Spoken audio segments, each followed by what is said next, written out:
যার অতি সুন্দর গুণাবলীতে আমরা অভিভূত, যার হয়তো একটা গুণ আমরা এখনো দেখিনি, এবং সেই গুণটি হলো তার কবিতা আবৃত্তি।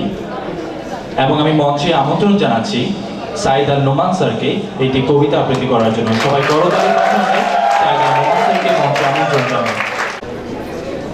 দারুণ হৃদয়স্পর্শী।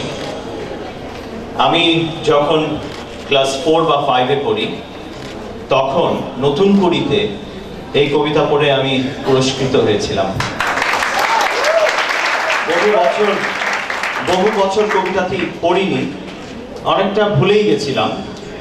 ইনফ্যাক্ট গত রাতে আমার সেই সময়ের সঙ্গী, আমাকে যিনি নিয়ে গেছিলেন নতুন কুড়ির সেই ঢাকার পিটিভি সেন্টারে, চট্টগ্রাম থেকে 4টি ধাপে পার হয়ে আমরা ঢাকায় যেতে হতো, তো তিনি আমার তখন সফর সঙ্গী ছিলেন, আমাদের ডেপুটি রেজিস্ট্রার জনাব সজল কান্তি বড়ুয়া। তিনি বললেন এই কবিতাটি আমি পড়েছিলাম, তখন আমার মনে পড়লো, হ্যাঁ, কবিতাটি লিখেছেন আবু জাফর ওবায়দুল্লাহ। যুদ্ধে যাওয়া ছেলের সাথে মায়ের কথোপকথন এবং পরিণতি, এটাই এই কবিতার বিষয়।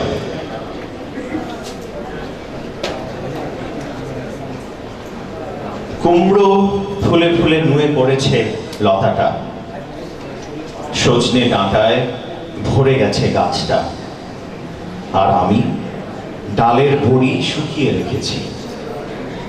খোকা তুই কবে আসবি, কবে ছুটি? চিঠিটা তার পকেটে ছিল, ছেঁড়া আর রক্তে ভেজা। মাগো, ওরা বলে সবার কথা কেড়ে নেবে, তোমার কোলে শুয়ে গল্প শুনতে দেবে না। বলো মা, তাই কি হয়? তাই তো আমার দেরি হচ্ছে। তোমার জন্য কথার ঝুড়ি নিয়ে তবেই না বাড়ি ফিরব। লক্ষ্মী মা, রাগ করো না, মাত্র তো আর কটা দিন। পাগল ছেলে, মা পড়ে আর হাসে।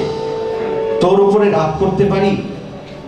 নারকেলের চিড়ে কোটে, উড়কি ধানের মুড়কি ভাজে, এটা সেটা আরো কত কি, তার খোকা যে বাড়ি ফিরবে, ক্লান্ত খোকা। কুমড়ো ফুল শুকিয়ে গেছে, ঝরে পড়েছে ডাঁটা, পুঁইলতাটা নেতানো। খোকা এলি?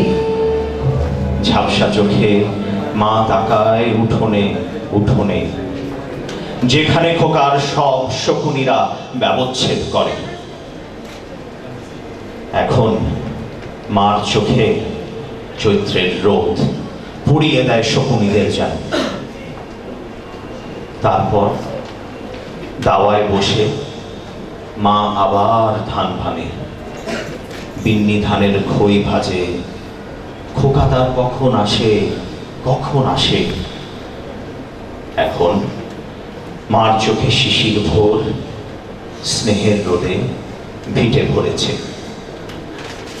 অর্থাৎ মা অ্যাকসেপ্ট করে নিয়েছে যে তার ছেলে আর আসবে না, সে তার স্বাভাবিক জীবন কাটাচ্ছে।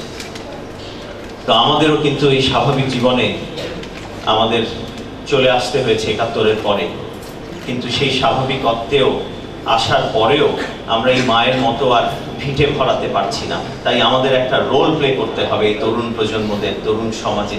সেই অ্যাপিল আবারও তোমাদের কাছে করব, যেন তোমরা মুখ ফিরিয়ে নেবে না, বিদেশ চলে যাবে না, বা গেলেও ওখানেই পড়ে থাকবে না। দেশের জন্য কিছু করবার জন্য দেশে আসবে, আর যদি সেখানে চলে যাও সেখান থেকে দেশের জন্য কিছু করবে। অসংখ্য ধন্যবাদ।